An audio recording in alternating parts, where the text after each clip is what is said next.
बोलिए वृंदावन बिहारी लाल की जय। और मन जो कहे बुद्धि उसी का समर्थन करती रहे तो जीवन बर्बाद हो जाता है। कथा हमने जहाँ से छोड़ी थी। संसार में बहुत से लोग ऐसे हैं जो केवल मन को प्रधानता देते हैं। मन में जो बात आएगी हम वही करेंगे।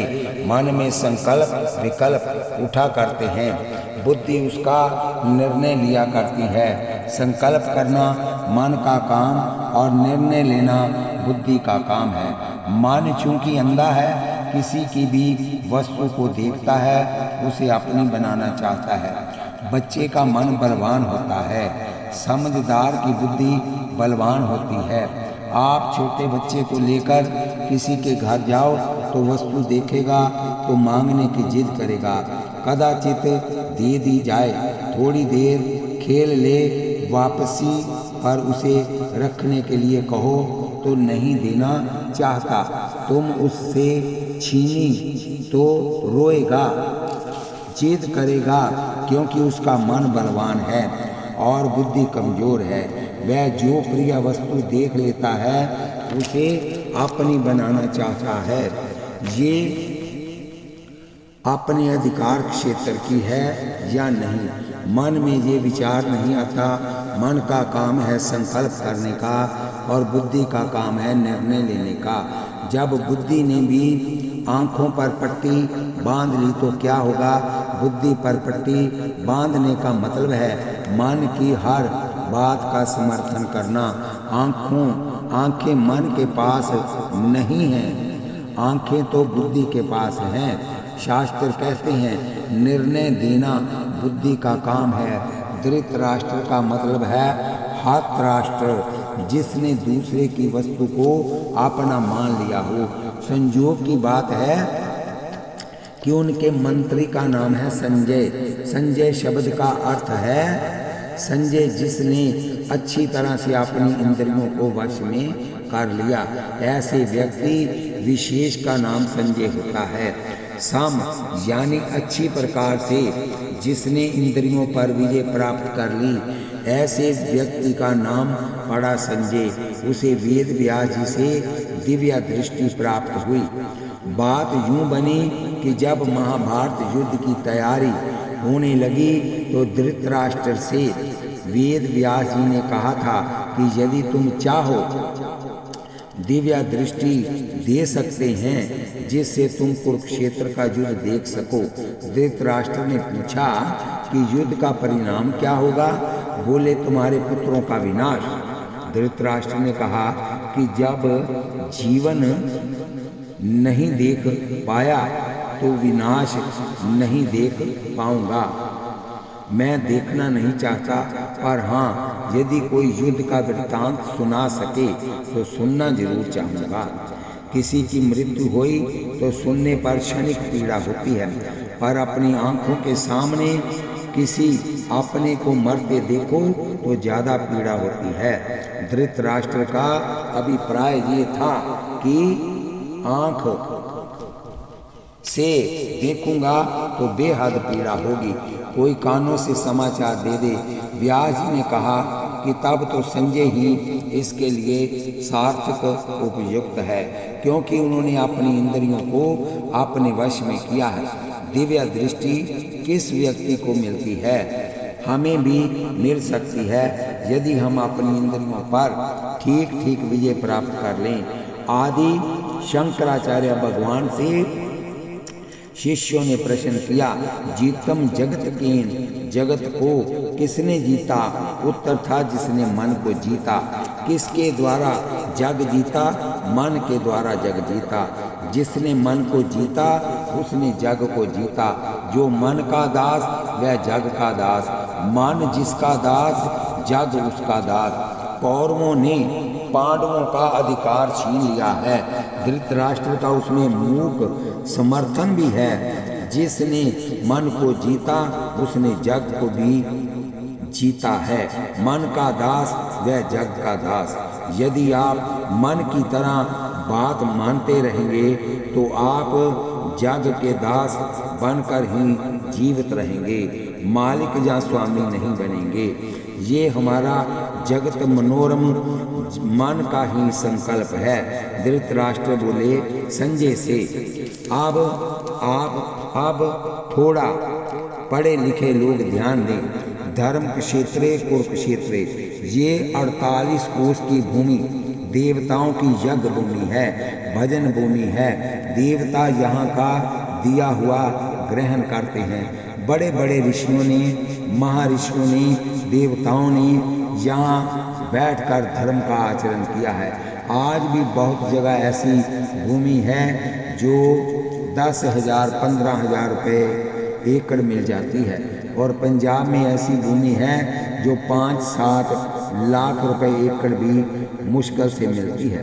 भूमि तो दोनों हैं, एक बंजर है और दूसरी उपजाऊ। बंजर भूमि में जितना बोया जाए उतना भी पैदा नहीं होता, और उपजाऊ भूमि में कई गुना पैदा होता है। उसी तरह कुछ स्थान ऐसे होते हैं कि यहाँ जितना धर्म किया जाए उतना भी मिलना मुश्किल होता है। कहीं बूचड़ खाने के आसपास बैठकर दान करो तो दान का दान ही वापस आ जाए तो बहुत है। लेकिन कुछ भूमियाँ ऐसी होती हैं कि यहाँ धर्म का आचरण किया जाए तो उसका करोड़ों गुना फल होता है। इस भूमि का नाम है धर्म क्षेत्रे। धर्म क्षेत्र, कुरुक्षेत्र, क्षेत्र 2 बार आया। क्षेत्र को हटा दीजिए, धर्म क्षेत्र कुरुक्षेत्र में से क्षेत्र निकाल दें और धर्म कुरु क्षेत्र ऐसा बोलिए, ये भूमि है। यहाँ धर्म करना चाहिए। कुरु एक क्रिया है। कौरवों के पूर्वज कुल कुरु नाम के राजा हुए हैं जिन्होंने यहाँ का शासन किया, इसलिए नाम पड़ा कुरुक्षेत्र। काम करो हिंदी में कहते हैं, संस्कृत में गुरु। संस्कृत में जब किसी को आदेश देना है कि ये कार्य करो तो क्रिया लगती है। कुरु का ही अपभ्रम करो है। धर्म क्षेत्र कुरुक्षेत्र, धर्म कुरु, यानी इस भूमि में बैठकर धर्म करो, धर्म का आचरण करो। ये 2 नदियों के बीच की जो भूमि है, सरस्वती द्विती, यहाँ की भूमि धर्म को पैदा करती है। जैसे काशी की भूमि है वह ज्ञान पैदा करती है। बोलिए वृंदावन बिहारी लाल की जय। काशी शब्द का अर्थ है यहाँ ज्ञान अपने आप पैदा होता है। जैसे कश्मीर में केसर पैदा होता है, यहाँ पैदा करना चाहो तो नहीं पैदा होगा। इसी तरह से ये धर्म क्षेत्र है। यहाँ रहने वाले को हमेशा धर्म का आचरण करना चाहिए। युद्ध करने की इच्छा से एकत्रित हुए मेरे पुत्रों ने और पांडवों ने मिलकर क्या किया? मन में द्वैत होता है। पांडव भी तो कौरव ही थे, क्योंकि इनके पूर्वज का नाम कुरु था और कुरु से जो वंश चला वह कौरव कहलाए, और पांडव भी उसी वंश से हैं। लेकिन महाराज पांडु के पुत्र होने के कारण धृतराष्ट्र के मन में जो द्वेष था, इसी से माम कहा पांडवा, मेरे और पांडु के पुत्रों ने मिलकर क्या किया? ये मन का द्वैत है, क्योंकि मन के आंखें नहीं है। कौरव मेरे हैं और पांडव भाई के पुत्र हैं। ये द्वैत का नाम ही माया है। बोलिए वृंदावन बिहारी लाल की जय। मैं और मोर तोर तय माया, यही बस कीने जीव निकाया। गो गोचर यह लगी मन जाई, सो सब माया जाने हूँ भाई। द्वैत मन का विस्तार है। यहाँ तक हिंदुस्तान, यहाँ से पाकिस्तान, आकाश में कोई दीवार खींची है क्या? जमीन पर कहीं हिंदुस्तान और पाकिस्तान का नाम लिखा है क्या? ये तो व्यक्तियों के मन ने बैठकर ये निर्णय किया कि ये मेरा है और ये तेरा है। ये विभाग जो बना, ये विभाग ऊपर से बनकर आया कि ये विभाग मन का संकल्प है। मन की एक मान्यता है, मेरा और तेरा कंकर चुन चुन महल बनाया। लोग कहें घर मेरा रे, ना घर मेरा ना घर तेरा, चिड़िया रैन बसेरा रे। ट्रेन की सीट जिसे दिल्ली से बॉम्बे तक आप अपनी मान लेते हैं, आपसे पहले कितनों ने इसे अपनी माना और आगे कितने मानेंगे, और ये सीट किसकी रही, विचार करो बुद्धि लगाकर। जिस भूमि को तुम कहते हो कि ये मेरी है, ये तुमसे पहले कितनों की अपनी बन चुकी है और आगे कितनों की अपनी बनेगी। यहाँ की तहाँ है, मेरी मेरी कहने वाले चले गए, मन पछते हैं अवसर बीते। तुलसीदास जी कहते हैं कि ये शरीर तो देवताओं को भी दुर्लभ है।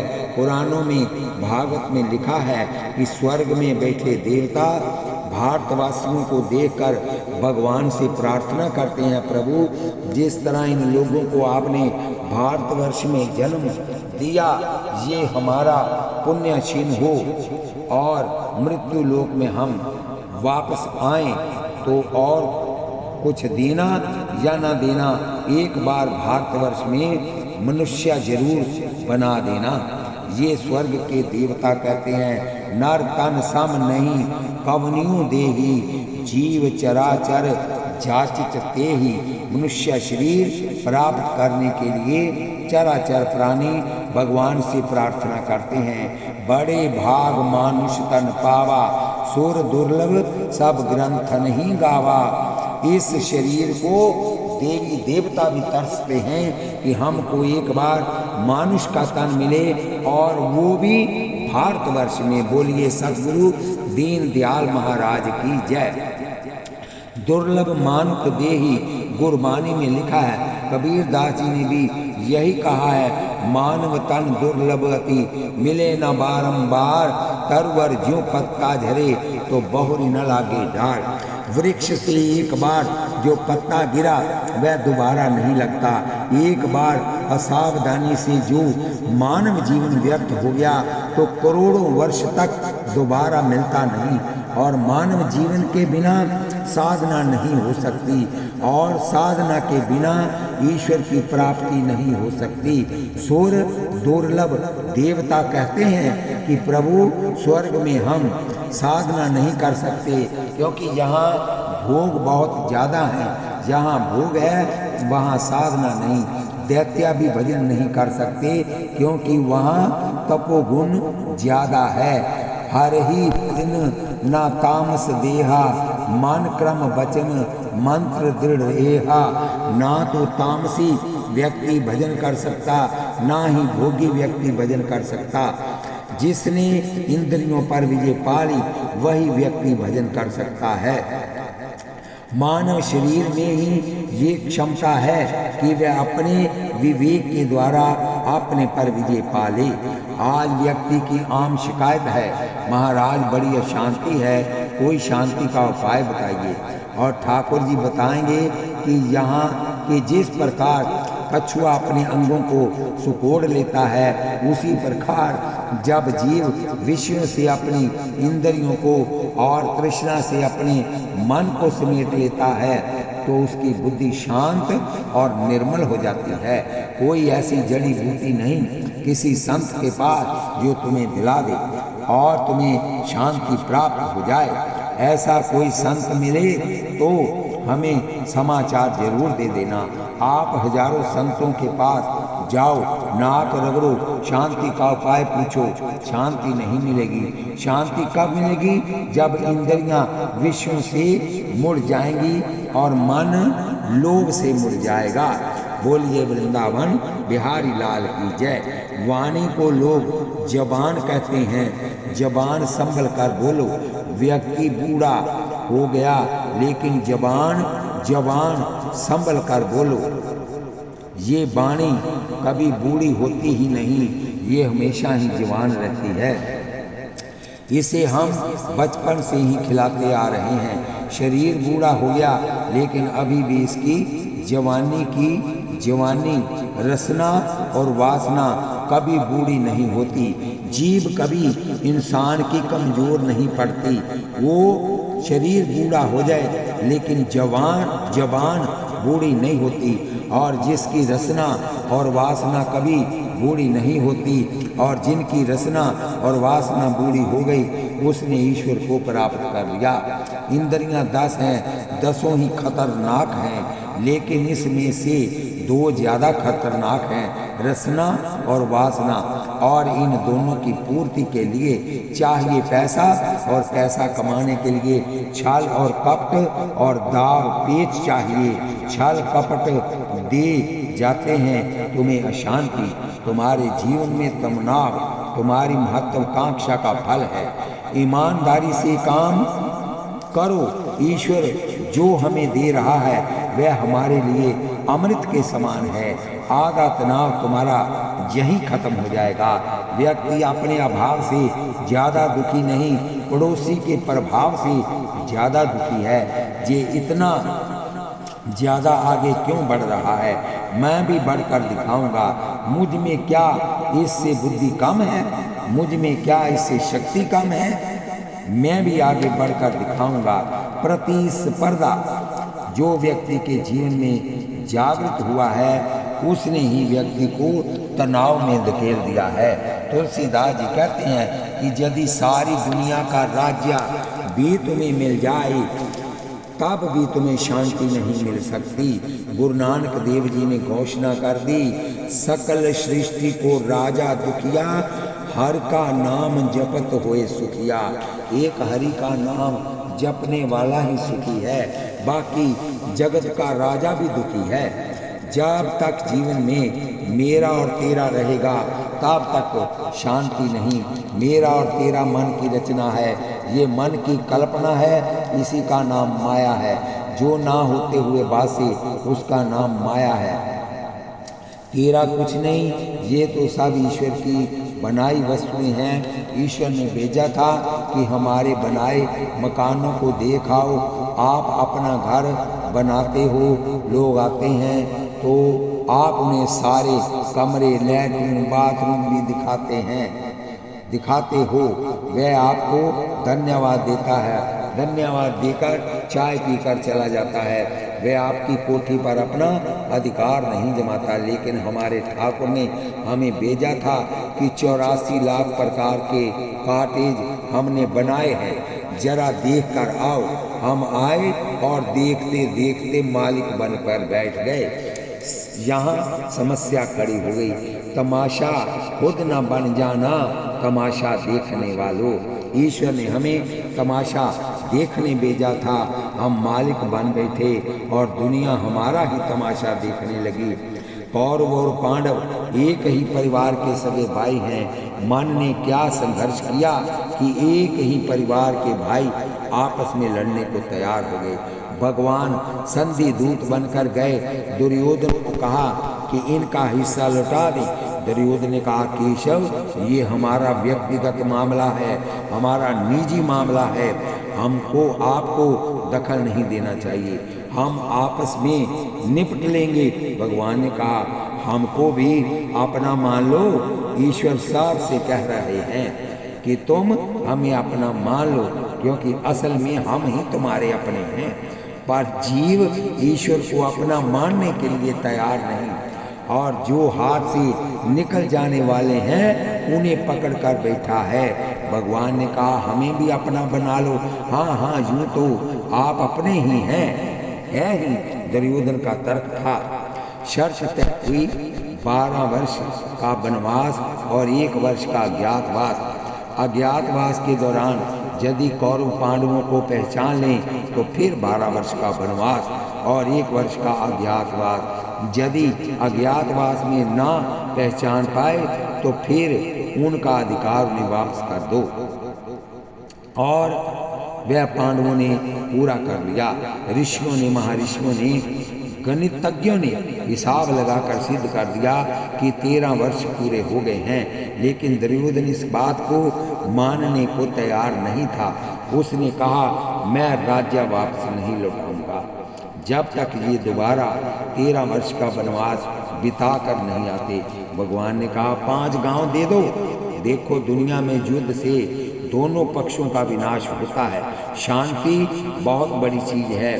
डॉक्टर पहले प्रयास करता है कि दवाइयों से बीमारी ठीक हो जाए। जब इलाज नहीं होता तब उसे चाकू उठाना पड़ता है। चाकू उठाना डॉक्टर के लिए मजबूरी है, क्योंकि अब कोई दूसरा रास्ता रह ही नहीं गया।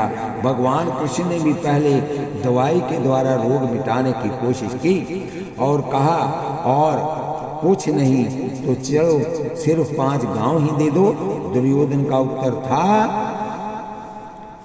जब तक पांडव हमसे युद्ध नहीं करेंगे, सुई के नोक के बराबर भी भूमि हम उन्हें नहीं देंगे। ये हमारा अंतिम निर्णय है। भगवान ने कहा, फिर ऊपर जाने की तैयारी कर लो। कोई काम शेष पड़ा हो तो कर लो। भगवान करुणामय है, दयामय है। धर्म क्षेत्र कुरुक्षेत्र में इसलिए तो ले आए। वृद्ध अवस्था में काशी में वास करना चाहिए, तीर्थ में वास करना चाहिए। वहाँ की मृत्यु से मुक्ति हो जाती है। जा बालिका उपनिषद में स्पष्ट लिखा है। कुरुक्षेत्र क्या है? बोले, देवताओं की यज्ञ भूमि और मरने वालों के लिए ब्रह्म प्राप्ति का साधन। कुरुक्षेत्र में समाप्त होने वाला व्यक्ति, 48 कोस में समाप्त होने वाला व्यक्ति जल्दी जल्दी नरक नहीं जा सकता। जो बाहर मर जाते हैं उन्हें भी तो पिंडदान देने के लिए यहीं पेहवा में तो आना पड़ता है। ये वह कुरुक्षेत्र के अंतर्गत है।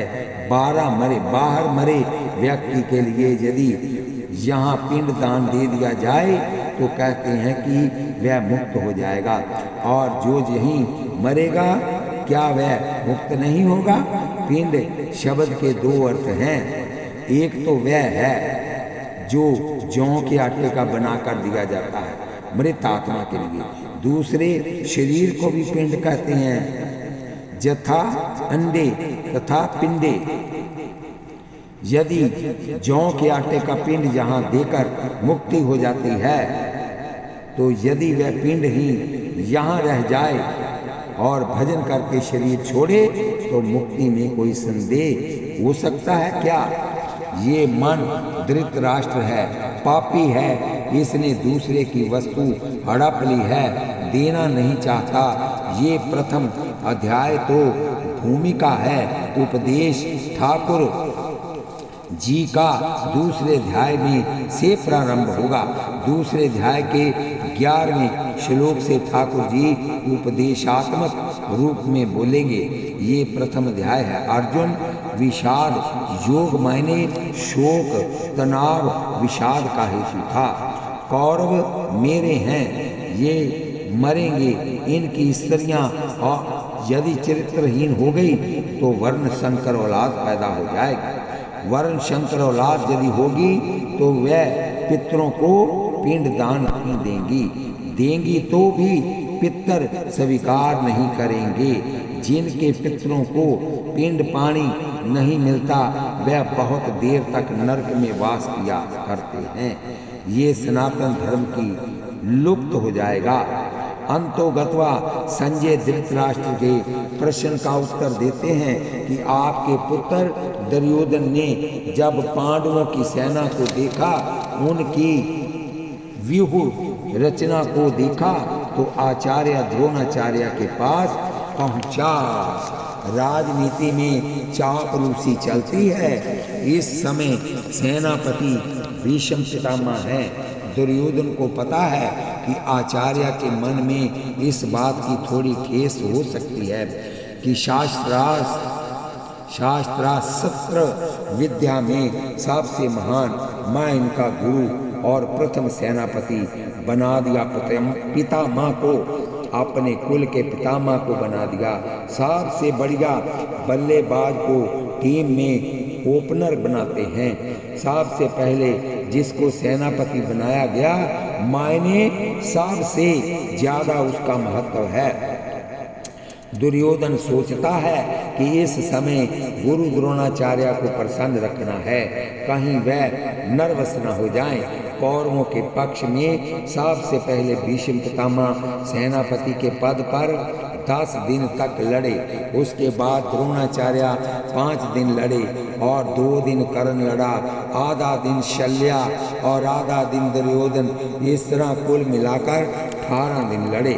पितामह सेनापति बनकर खड़े हैं, इसलिए दुर्योधन चापलूसी कर रहा है। वह द्रोणाचार्य को खुश करने के लिए उनके पास पहुंचा और बोला, हे आचार्य, देखिए ना आपके शिष्यों ने किस तरह सेना की व्यवस्था की है। कैसी विराट विशाल सेना उनकी व्यवस्थित ढंग से खड़ी है और वह शिष्य हैं। आपके शिष्य तो गुरु को देखते ही साष्टांग प्रणाम करता है। गुरु की हर उचित अनुचित बात को मानता है। लेकिन ये पांडव कितने कृतघ्न हैं, जिनको अपने शास्त्र विद्या सिखाई, आज वह ही आपसे लड़ने को तैयार खड़े हैं। भड़काना चाहता है ना वह आचार्य को, यही तो राजनीति है।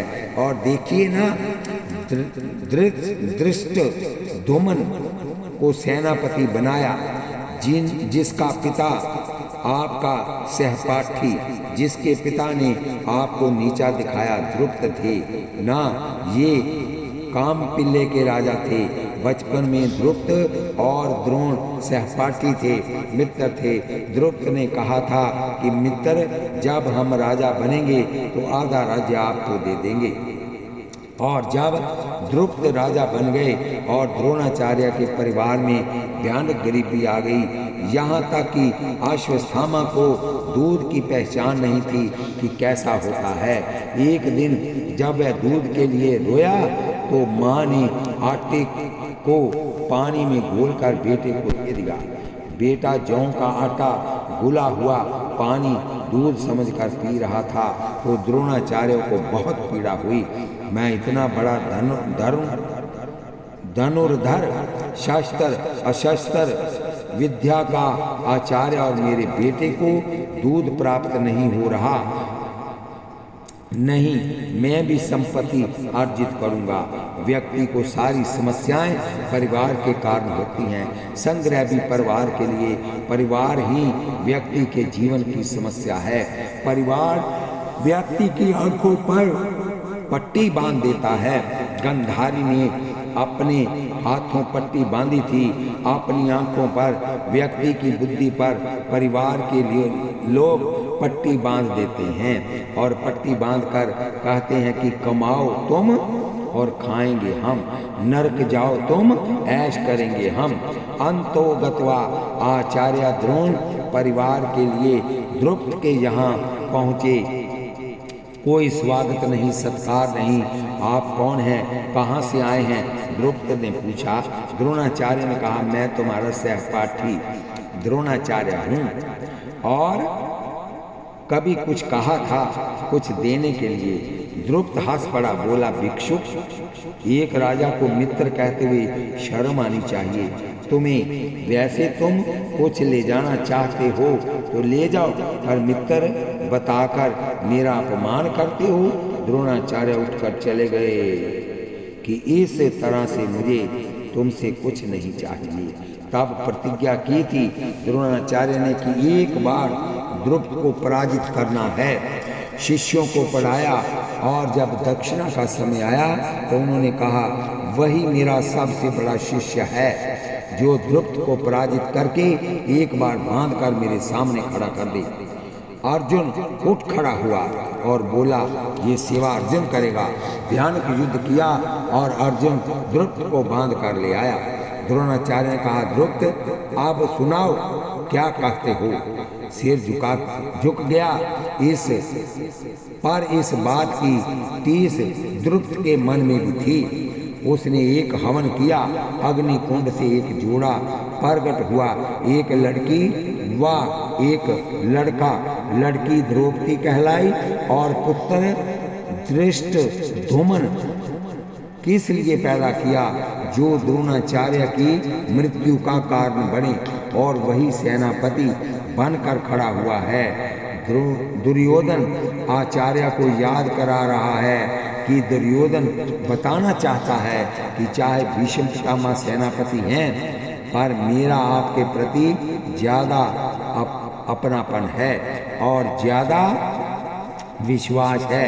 ये आचार्य को उत्साहित करने का दुर्योधन का एक प्रयत्न है। देखिए पांडवों